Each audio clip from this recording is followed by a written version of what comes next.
মানুহে ভাৰতবৰ্ষৰ মুঠ সম্পত্তিৰ ৭৪% নিয়ন্ত্ৰণ কৰে। চৰকাৰ ডক্টৰ ভূপেন হাজৰিকাদেৱৰ ভাষাত যদি কওঁ, মই দেখিছোঁ বহু গগনচুকী অট্টালিকাৰ শাৰী, তাৰ তলতে দেখিছোঁ কথাটা বিৰোধী ধৰণাৰী। এয়া হৈছে ভাৰতবৰ্ষৰ প্ৰকৃত বাস্তৱ এখন দুখ লগা। এতিয়া আহিছে এটা উদাহৰণ। আমেৰিকা যুক্তৰাষ্ট্ৰৰ সমূহ ৰাজহুৱা খণ্ডৰ শিক্ষানুষ্ঠান ব্যক্তিগতকৰণ কৰা হৈছে।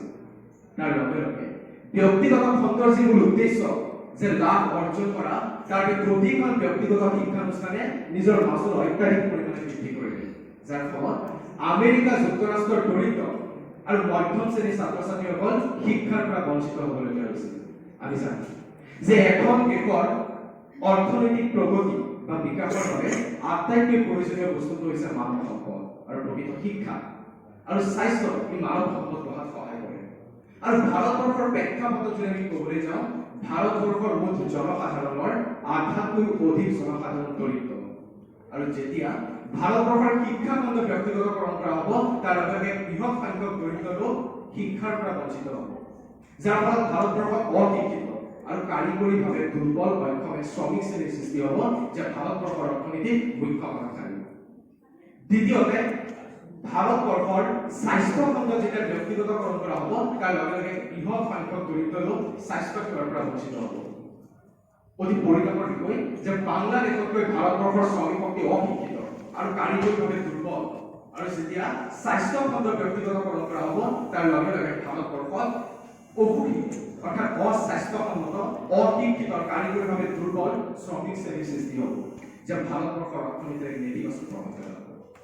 তৃতীয়তে, ব্যক্তিগত খণ্ডৰ পুঁজিপতিসকলে অত্যাধিক লাভ আহৰণৰ বাবে দুটা পদ্ধতি অৱলম্বন কৰে: শ্ৰমৰ সময়ভিত্তিক, অন্যথা শ্ৰমিক কৰ্তন।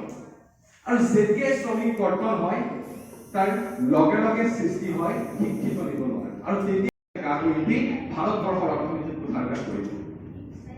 চতুৰ্থতে, ভাৰতবৰ্ষৰ অৰ্থনীতি মূলতঃ বজাৰ কেন্দ্ৰিক অৰ্থনীতি, আৰু এই বজাৰ অৰ্থনীতিত জনসাধাৰণৰ হাতত পুঁজি থকাটো নিতান্তই প্ৰয়োজনীয়।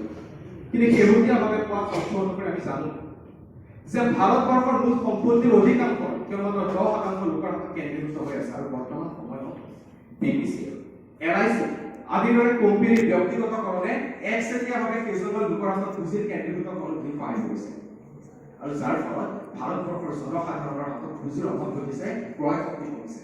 আৰু যেতিয়াই ক্ৰয় শক্তি কমে, বজাৰত চাহিদা হ্ৰাস পায়, যে ভাৰতবৰ্ষ যি অৰ্থনৈতিক বিৰূপ প্ৰভাৱ পেলায়। আৰু তাৰ প্ৰতিশ্ৰুতি বৰ্তমান আমি প্ৰত্যক্ষ কৰিছোঁ। বৰ্তমান সময়ত ভাৰতবৰ্ষৰ মুঠ ঘৰুৱা উৎপাদন বাংলাদেশতকৈ নিৰ্ভৰ। পঞ্চমতে, ভাৰতবৰ্ষৰ অৰ্থনীতিৰ অভিন্ন অংগ হৈছে কুটিৰ শিল্প, কিন্তু 1991 চনৰ উদাৰীকৰণ আৰু ব্যক্তিগতকৰণ নীতিয়ে এই কুটিৰ শিল্পৰ ওপৰত বিৰূপ প্ৰভাৱ পেলাই ভাৰতবৰ্ষৰ গ্ৰাম্য অৰ্থনীতি ক্ষতিগ্ৰস্ত কৰিছে।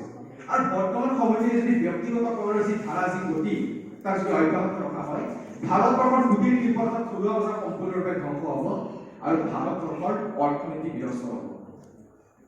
ষষ্ঠতে, সন্মানীয় বিপক্ষ দলৰ সদস্য এগৰাকীয়ে কৈছিল বিএছএনএলৰ কথা, কিন্তু 2007 চনলৈকে যি বিএছএনএল লাভত আছিল, সেই বিএছএনএল কিয় ব্যক্তিগতকৰণ কৰা হ'ল? কাৰণ বিএছএনএল ব্যক্তিগতকৰণ নকৰিলে জিঅ' কেতিয়াও ভাল ধৰণে নহ'লেহেঁতেন।